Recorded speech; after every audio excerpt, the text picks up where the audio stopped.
Miami's canceled. Just for you, bro. My brother laughed from first class. I had paid $3,700 for the Airbnb. Next day, they emptied my card, and Mom left a voicemail. Stop being dramatic. This is urgent. I sent a sarcastic gif. Then I made one call. When they got home, a sold sign waited on the lawn, and my name is Daniel Ortiz. I'm 31. Oldest kid, default problem solver, quiet fixer.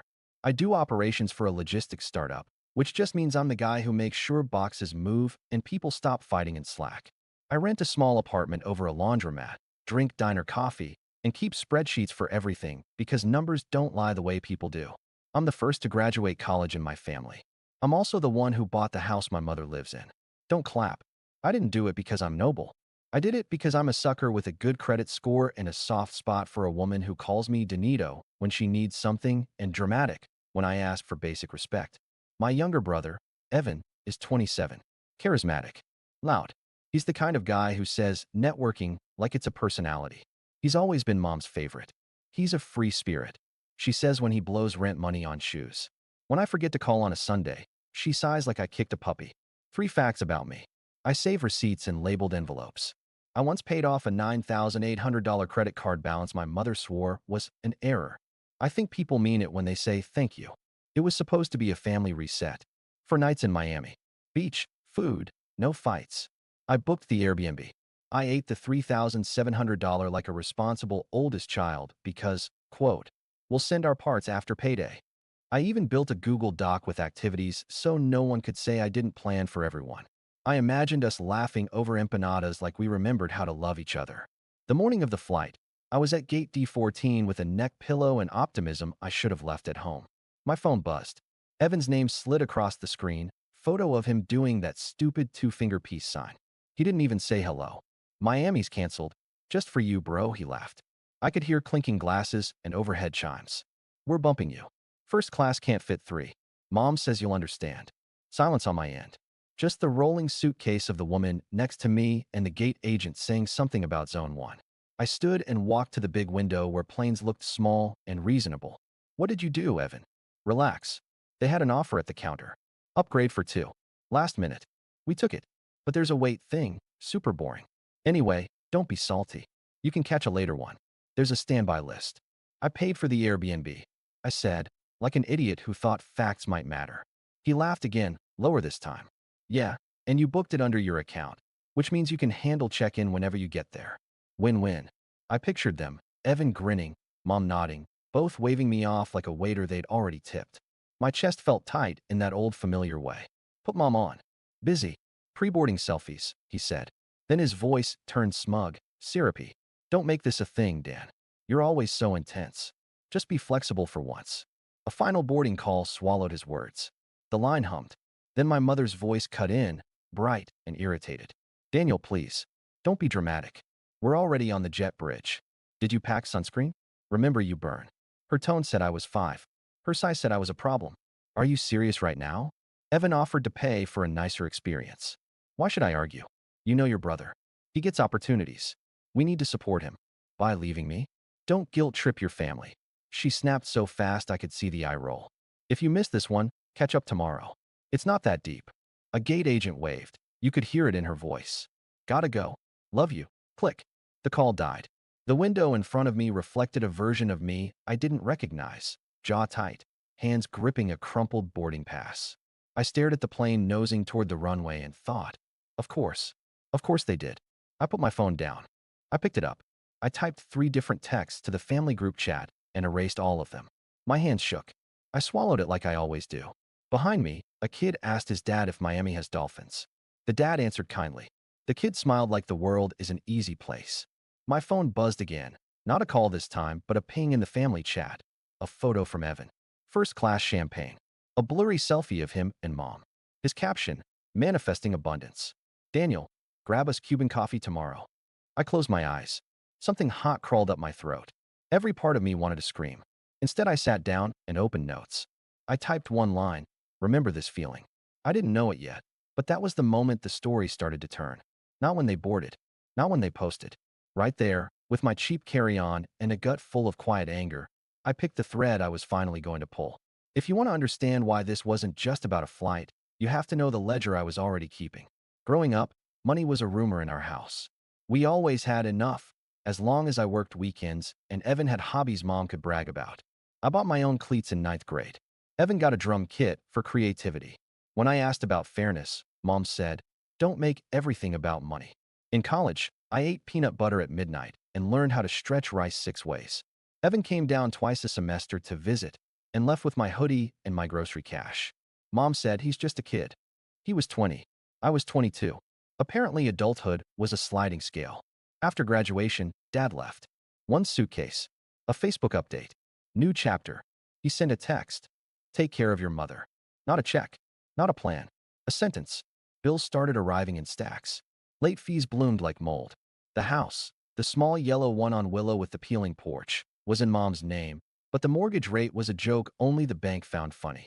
She called me crying with the word foreclosure hiccuping out of her. I was 24 with a new job and more hope than sense. I moved back for a year. I made spreadsheets. I called lenders.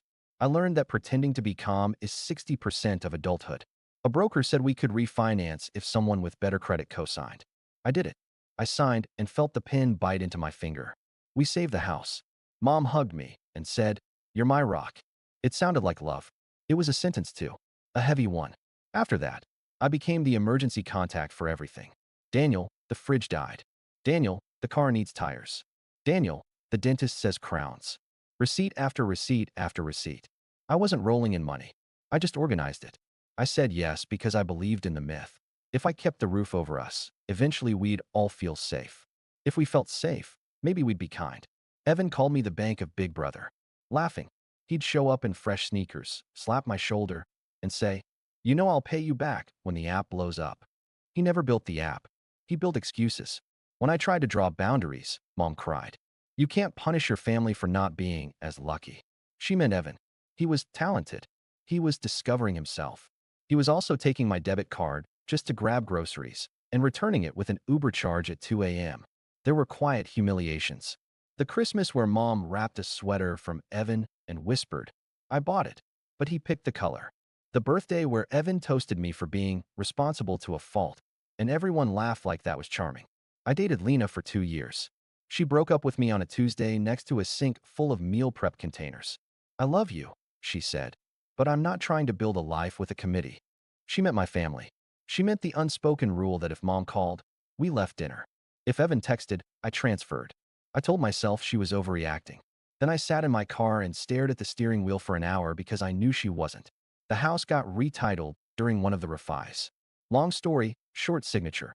My name ended up first on the deed. "Just for the rate," the broker said. "We'll fix it later," Mom said. We never fixed it. I paid the property taxes because I liked not getting angry letters. I fixed the porch because the wood rot made me nervous. I changed the locks once when Dad tried to move himself back in. Mom yelled at me for 2 weeks. "That's your father." She didn't say, "That's my mortgage." By the time Miami came up, my boundary muscle was dead. Mom wanted a real vacation. Evan wanted content for his feed. I wanted proof we could be normal. "We'll all split it," I said. "Everyone sends their share by the first." "Of course," Mom said. "Big bro, I got you," Evan said. On the first, my account got $0. On the second, I sent a reminder. Mom replied with a paragraph about payroll glitches. Evan sent a fire emoji. On the third, I paid the full $3,700 because the cancellation fee was 50%. It felt like throwing cash into a wishing well and praying for a family. The week before we left, Evan asked if he could borrow my card to hold a rental car. "They need a real credit line," he said, eyes shiny with innocence. "You know I don't have that kind of limit." "Absolutely not," I said. My voice surprised both of us. He pouted. "You're being weird." I held my ground for once. He sulked for 2 days. Mom texted, "Stop picking on your brother." So, yeah, when they upgraded themselves and demoted me at the gate, it wasn't random. It was the logical end of a long math problem in which I was always the remainder. I sat at D14 for a long time, pretending to read the departures board. People moved. Suitcases sang. I could feel a decision stirring in me like a draft through a closed window. Then a small thing happened that shouldn't matter but did.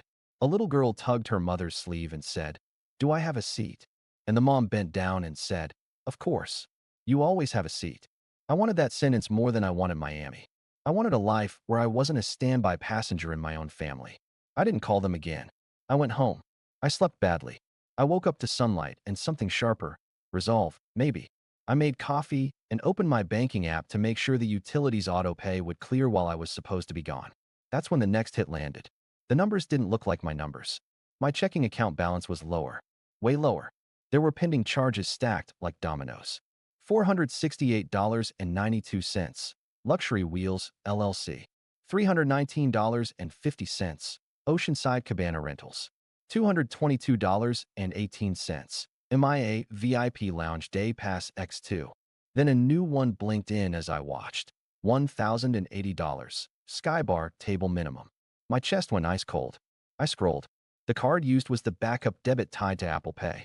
The one Evan had accidentally added once when he needed to call a Lyft. I thought I removed it. I hadn't. Or he re-added it. Either way, my money was now their weekend. The phone rang. Mom. I didn't answer. It immediately rang again from unknown. Then Evan. Then Mom. The voicemail chime hit. I pressed play and put her on speaker while staring at the numbers blinking away my rent. Daniel, stop being dramatic.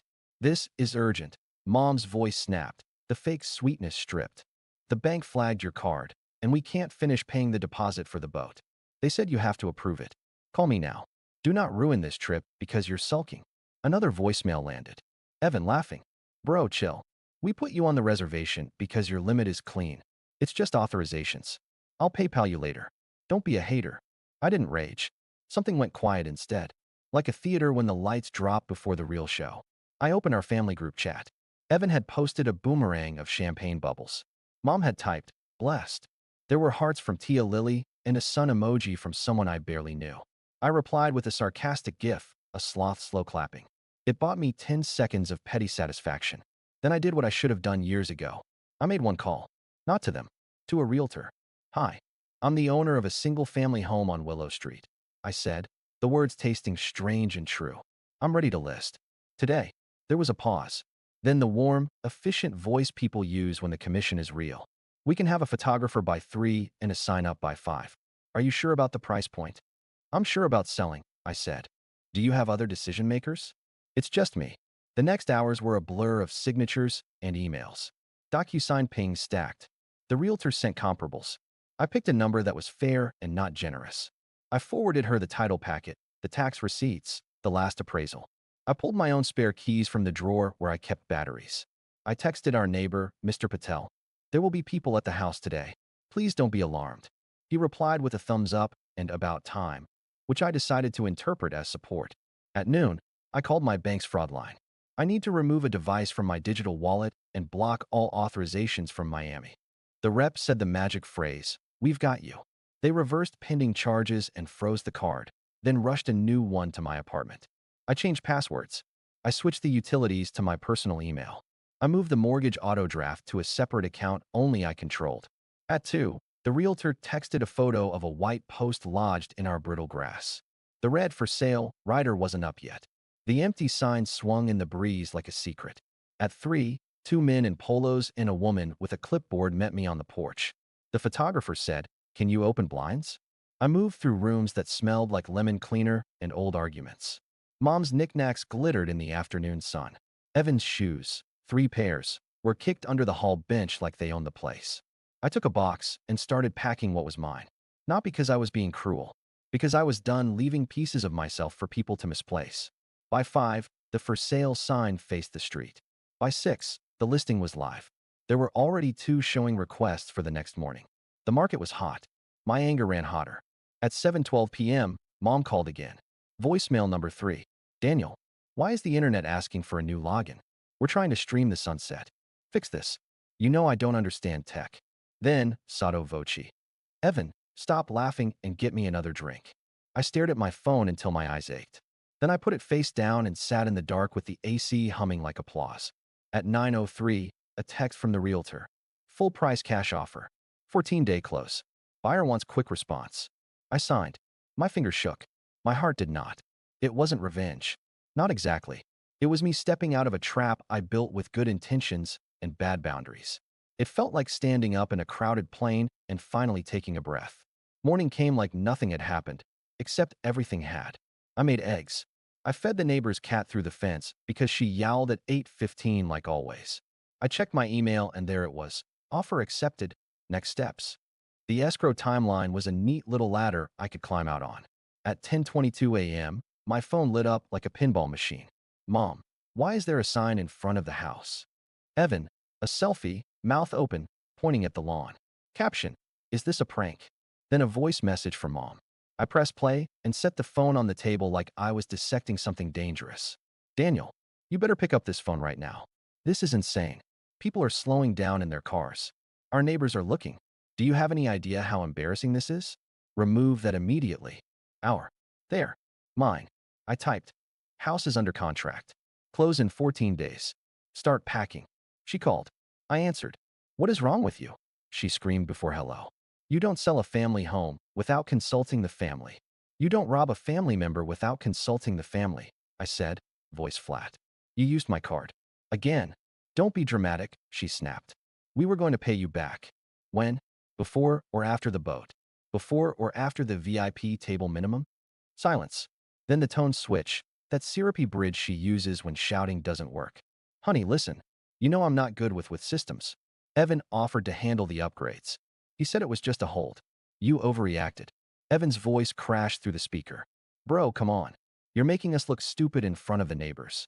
You did that when you posted the first-class video while the guy who paid for the house sat at the gate, I said. Mom gasped like I'd cursed in church. How dare you throw money in people's faces? You know your brother works hard. At what? I asked. Angles. See? You're cruel, she hissed. You always have been. You pretend you're generous, but you love power. Selling the house. Who does that? Where am I supposed to live? We're going to solve that. Like adults, I said. I've already arranged for a moving company next Friday. Storage unit is booked for 90 days on my dime. After that, you choose. A rental within the budget I'm willing to help with for 6 months, or you and Evan cover your own costs. You think you can put conditions on me? She spit. I am your mother. And I am your son, not your bank. She tried a different front. Do you want your mother on the street? No, I said. The word came out steady. I want my mother to stop using me as a crutch while she hands my brother a megaphone. Evan cut back in louder. You're jealous. That's all this is. You hate that people like me. I laughed then, not because it was funny, but because the alternative was crying. Evan, I don't care who likes you. I care that you treat me like an ATM with a doormat attached. Click. They hung up. Text replaced the call, paragraphs, memes, threats, apologies, more threats. I muted the thread. 2 hours later, the realtor messaged. Open house starts at noon. I decided not to be there. I took a walk. When I came back, there were shoe covers on the porch and a stack of glossy flyers on the console table that read, Charming Willow Street Bungalow. Updated systems, newer roof. Updated systems. That was me. Newer roof. Also me. Charming. If by charming you mean held together by a tired eldest son. Neighbors stopped by with faces set to concern. Mrs. Alvarez peered over the fence. Is your mother okay? She'll land, I said, and then surprised myself by meaning it. Everyone will. By 5 p.m., there were 4 backup offers and a line of cars out front. By 6, Evan posted a story of himself, smirking with the caption, House flippers are parasites. I didn't respond. I forwarded his story to the realtor as proof that showings should be accompanied. Family member may attempt to disrupt. She noted like it was weather. At 7:30, my cousin Diego called.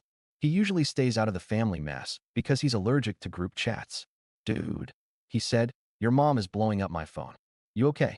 I'm fine, I said. It was true in a way that startled me. Good. Because, respectfully, it's about time. She's been dining out on your kindness for a decade. He paused. Need a couch for anyone? Mine's free. I've got it covered. Sunday morning, I changed the locks. Not because I was afraid. Because boundaries without hardware are just wishes. I left Mom a key in an envelope with a typed note. Return by Friday. Please coordinate with movers. Code to new keypad below. I taped it to the inside of the storm door so she'd see it before her followers did. At noon, my phone buzzed with a new tone, the bank's fraud alert. Someone had tried to re-add my card to a digital wallet on a device named Evan's iPhone. I smiled grim. Nice try. Security locked it down again. At 8 p.m., the phone rang with a number I hadn't seen in years. Dad. Hey, champ, he said, like 2016 was yesterday. Heard about the situation. What situation? I asked. The one where your ex-wife tried to spend my rent at a Sky Bar, or the one where I remembered the house is in my name? He cleared his throat. Your mother can be spirited, but selling the house is extreme. Abandoning your family was extreme, I said. This is math. He fell silent. Then, almost gently, proud of you in a weird way. Should have done it sooner. I know. He exhaled. If she calls me, I'm going to say to listen to you. She won't, I said, but I appreciated the gesture. A breadcrumb from a man who'd left the bakery. Monday was paperwork. Tuesday was movers inventorying furniture mom insisted were heirlooms. They were not. Wednesday was Evan standing on the lawn filming himself saying, "We were blindsided by greed." The comments were split between fans and people who could do math. I didn't respond to any of it. I answered only the messages that involved dates, keys, and boxes. I said no a lot. It felt like learning a new word in my own language. Meanwhile, small good things started happening in the quiet spaces. My boss, Nora, called me into her glass-walled office. "You've been more focused this week," she said. "I slept," I said. She nodded. "I've also been reviewing comp adjustments. You've been carrying freight you weren't paid for. That changes today." She slid a paper toward me. Numbers that made sense. Respect in spreadsheet form. I swallowed hard. "Lena, the ex, texted. I heard about Miami from Diego," she wrote. "Not the details. Just that you finally chose yourself. I'm happy for you. It's overdue. Thanks." I typed, then deleted add-ons like, "I miss you," and "I'm better now." People are not invoices. You can't just resubmit and hope for approval. Friday arrived. Movers filled boxes with bubble wrap size. Mom appeared an hour late wearing sunglasses like armor. She refused to look at me. "We'll talk when you're done being cruel," she said to the air. "I'm done being convenient," I said. "Equal volume. No heat. The storage unit is paid through June. After that, it's yours." "My friends say you're ungrateful," she threw like a dart. "After everything I've done for you." "Mom," I said softer. "What you've done for me didn't require me to be less than a person." For a second, her face flickered. Then she lifted her chin. "Evan will take care of me," she announced. I glanced at him. He was on his phone editing a video titled, "A Son's Betrayal." The irony tried to kill me on the spot. The movers took the last box. The house echoed. I walked room to room, lights off, saying goodbye to plaster and to an idea. At the door, I put Mom's old key in her palm. "Lock it behind you," I said. "The keypad code expires at midnight." "You're not welcome at Christmas," she spat. "I'll be busy," I said. We stepped outside. The lawn hummed with late sun. The sold rider hung under the main sign like a period at the end of a long, mean sentence. Mom tried her key. It didn't turn. She rattled the knob anyway, as if stubbornness could open steel. She looked at me like I was a stranger who'd stolen something. Maybe I was. Maybe I stole myself back. I got in my car and drove home to my laundromat apartment, which suddenly felt like a palace because the only mess inside it was mine. You want a moral? I used to think morals were for stories other people told about you to make themselves look good. Now I think a moral is just a boundary that learned to speak in full sentences. Here's mine. I am not a wallet. I am not a spare key. I am not a seat you can bump without asking. I am a person.